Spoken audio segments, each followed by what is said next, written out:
They share the world's longest border and one of the deepest economic partnerships on the planet. For decades, the United States and Canada have built a relationship founded on mutual trust and an intricate web of trade. But what happens when a single, sweeping policy proposal threatens to rewrite the rules of this North American trade, sending ripples through every level of the economy? A universal tariff, a blanket tax on all imported goods, could fundamentally alter this relationship. What would that actually look like for the millions of people whose lives and livelihoods are intertwined across this border? To understand the potential impact, we first need to grasp the sheer scale of the US-Canada economic relationship. It's not just a matter of buying and selling. It's a deeply integrated system. Every single day, over $2 billion in goods and services flow across this border. Think about that for a moment. $2 billion. That's more than $80 million every hour. This isn't just about finished products on store shelves. We're talking about a complex, interconnected supply chain that has been built over generations. Consider the auto industry, a cornerstone of this partnership. A single car part might cross the border up to 6 or 7 times during the manufacturing process. A component is made in Ontario, shipped to a plant in Michigan for assembly into a larger module, which is then sent back to a Canadian factory for final installation. This just-in-time system is a finely tuned machine, optimized for efficiency and cost-effectiveness. It's what keeps North American automakers competitive on a global scale. Disrupting this flow isn't like simply adding a toll to a highway. It's like throwing a wrench into the gears of the entire engine, and it goes far beyond cars. The energy that powers our homes and businesses flows seamlessly across the border. Canadian hydropower helps keep the lights on in New England, while American natural gas helps heat homes in central Canada. Our food systems are just as connected. Fresh produce from California finds its way to Canadian grocery stores in the middle of winter, while Canadian beef and grain are staples on American tables. This isn't just trade. It is a form of continental integration that supports millions of jobs and ensures a stable supply of essential goods on both sides. This intricate dance of commerce has become the bedrock of prosperity for countless communities, from Windsor, Ontario, to Detroit, Michigan, and beyond. So, let's break down the proposed policy. A universal tariff.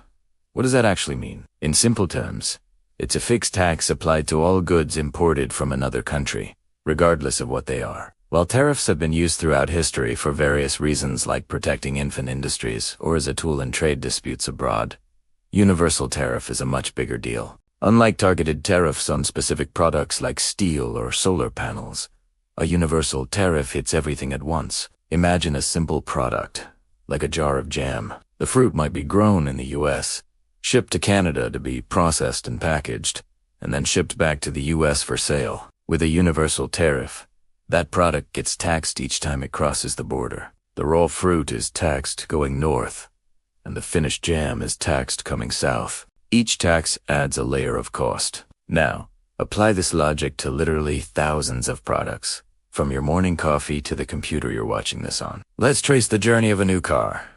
The steel might come from a US mill. It's shipped to a Canadian plant that stamps it into body panels. Those panels are then sent to an assembly line in Ohio. The engine, assembled in Mexico with parts from both the US and Canada, arrives at the same plant. The seats, with fabric from North Carolina and foam from Quebec, are installed. At every single stage where a component crosses the border, a new cost is added. These costs don't just disappear. They accumulate, snowballing down the supply chain until they land squarely on the final price tag for the consumer. The policy aims for economic independence, but in a deeply integrated economy, it risks creating a cascade of unintended price hikes for everyday people.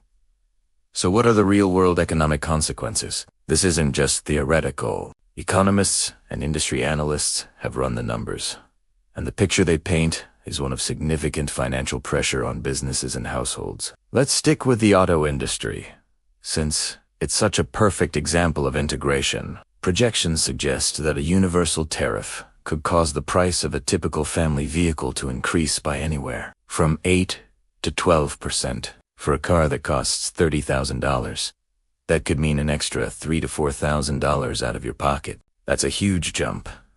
And it could be the difference between a family being able to afford a new, reliable car or not. This effect isn't limited to big-ticket items.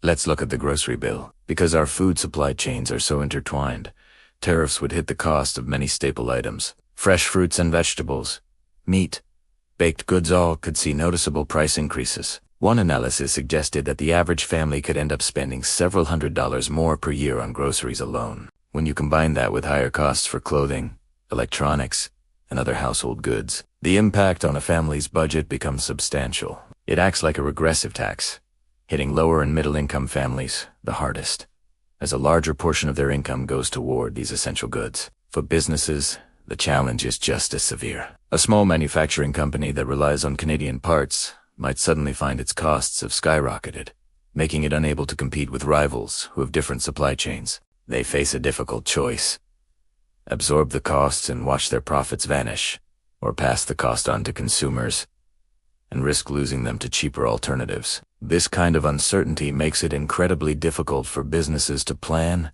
invest, and create jobs. The policy, designed to protect domestic industry, could inadvertently make North American businesses less competitive on the global stage. As the conversation around this policy continues, it brings a fundamental question to the forefront. How do we balance the desire for national economic sovereignty with the undeniable benefits of a deep, integrated partnership? This isn't a simple question with an easy answer. The debate involves complex considerations about national security, job protection, and consumer welfare. On one side, proponents argue that such policies are necessary to level the playing field, bring manufacturing jobs back home, and reduce reliance on other nations. On the other side, opponents point to the decades of mutual prosperity built on free trade and warn that appending this system could lead to economic disruption, eager prices, and retaliatory measures that harm everyone. What remains clear is that the decisions made about the U.S.-Canada economic relationship are not abstract policy debates. They have tangible, real-world consequences that touch the lives of millions of people, from the auto worker in Windsor to the farmer in Idaho, from the tech entrepreneur in Vancouver to the logistics manager in Texas. Everyone has a stake in this. The story of North American trade is a story of shared destinies. As we move forward, finding a path that preserves the strengths of this partnership while addressing the economic challenges of the 21st century will be one of the most critical tasks for leaders on both sides of the border. The future of this unique relationship depends on finding that delicate balance. What are your thoughts on this? How do you think countries should balance trade partnerships with national interests? Let us know what economic policies you think are most important in the comments below. We love hearing your perspectives. If you found this breakdown insightful, please give this video a thumbs up and subscribe for more deep dives into the policies that shape our world. Thanks for watching, and we'll see you in the next one.